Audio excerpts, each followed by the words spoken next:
असां बिरसा जे मलाखड़ा स्टेडियम में मतलब पहलवाननि जा ॻाल्हियूं ॿुधियूं उन्हनि जा सूर ॿुधाइनि उन्हनि जूं ॻाल्हियूं ॿुधी ॾाढो दुख थियो त उन्हनि खे बिस्तरा बि ख़स्ता हालत में ॾिना था वञनि ऐं उन्हनि जी का बि सुञाण कोन्हे का उन्हनि खे एॾे वॾे सफ़र जो किरायो बि सिर्फ़ु 1000 रुपया ॾिनो थो वञे मानी बि हिननि जे ख़ैर मुनासिबु आहे इन जे करे इहे एहतिजाजनि तौर अॼु सोने लतीफ़ खे दान ॾियणु वेंदा इन जे करे असांजो मुतालबो आहे त हिन पहलवान खे मखण माखी खारायो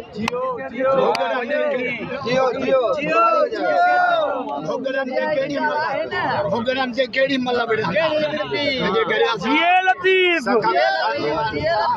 साईं ज़ुल्फ़कार शाह खान ॿियनि वस वारनि खां मुतालबो था